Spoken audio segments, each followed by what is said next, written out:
C'est bon, je suis prêt à répondre à vos commentaires qui vont me dire que Thor Love and Thunder est un mauvais film. Parce que non, Thor Love and Thunder, c'est pas un mauvais film. Merde. J'ai appuyé sur un bouton sans faire exprès, il est tout neuf, Bon.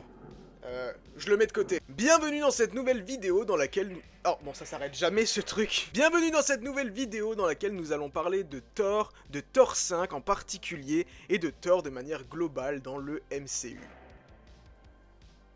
Thor est l'un de mes personnages préférés dans l'univers Marvel. En particulier la version de Chris Hemsworth dans le MCU. J'ai beaucoup aimé Thor 1, j'ai adoré Thor 2, j'ai adoré Thor 3, et, oui, c'est mon plaisir coupable, j'ai beaucoup aimé Thor Love and Thunder, qui est pour moi un film assez incompris. Ce n'était peut-être pas la meilleure manière de faire Thor 4, mais c'est un film qui pour moi est incompris. Et là, on nous parle d'un Thor 5. Thor 5 qui pourrait être réalisé apparemment selon George Miller. Car oui, il y aurait eu une rencontre entre George Miller et Marvel afin de justement de réaliser ce film Thor 5. Notons une chose intéressante. George Miller a réalisé Furiosa. Furiosa, c'est un film où Chris Hemsworth a pris son pied comme jamais. Je pense sérieusement que George Miller va réaliser ce film Thor 5. Ce film Thor 5 va être bien plus sombre, bien plus mature que l'a été Thor Ragnarok et que l'ont été Thor 4.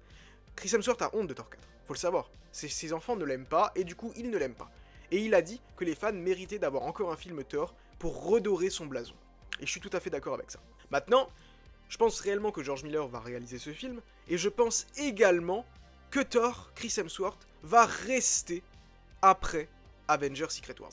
Déjà, il aura un rôle à jouer comme dit dans Doomsday et dans Secret Wars, et il reviendra encore une fois après. Maintenant, ramener un Thor vénère, ça va être compliqué, il n'y a qu'une seule manière de le faire. Thor est un personnage qui a l'habitude de souffrir, de voir ses proches disparaître. Que ce soit Loki à plusieurs reprises, ses parents, son peuple, son meilleur ami, sa petite amie. Le seul moyen pour moi de rendre Thor à nouveau très très vénère, c'est de tuer la petite fille née d'éternité.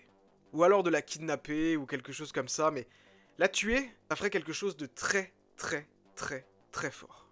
Et là on aurait le retour d'un Thor bien vénère. Maintenant, comme dit, j'ai tendance à penser que Chris Hemsworth c'est quelqu'un qui aime ses projets par passion.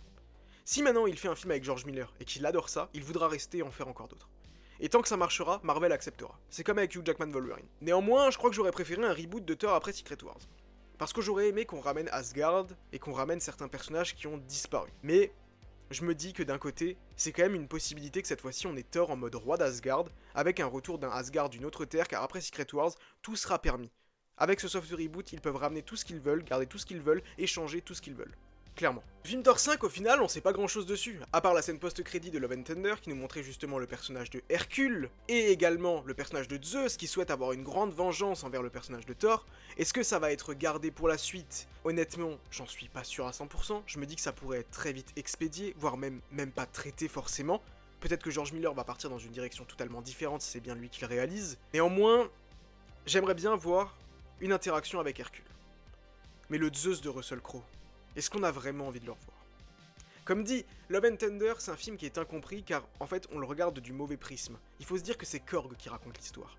Autrement dit, ça se serait passé d'une manière bien plus sérieuse, mais comme c'est Korg qui le raconte, eh bien il le raconte à sa sauce, et Korg est un personnage un peu olé olé. D'ailleurs honnêtement, s'il y a bien une suite à Thor, j'espère réellement que ces personnages-là on ne les reverra pas. Korg, Mick, Valkyrie... J'aimerais qu'on reparte sur une page blanche, une histoire de Thor bien plus nordique, une histoire de Thor bien plus sérieuse, bien plus sombre, où on rentrerait complètement dans la psyché du personnage, et où il souffrirait encore, c'est comme ça que Thor est bon, on n'y peut rien.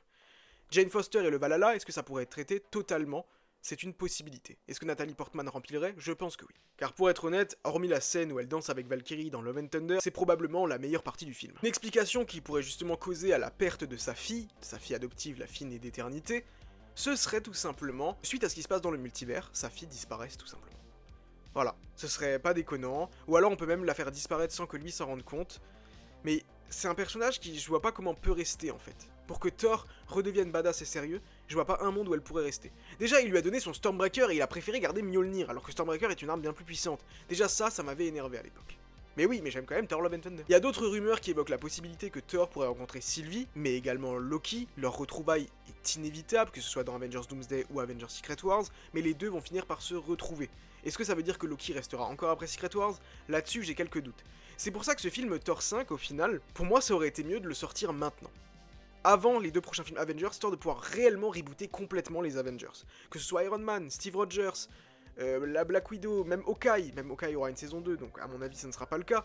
Mais c'est là que ça va être un petit peu compliqué à ce niveau-là. Et ce qui est sûr, c'est que oui, George Miller pourrait réaliser le film, Thor et Loki devraient se retrouver, et le film sortirait bien après Avengers Secret Wars. Mais ce film Thor 5 devrait bel et bien avoir lieu. Je sais pas ce que vous en pensez, dites-moi tout dans les commentaires, et on se retrouve très bientôt à Asgard.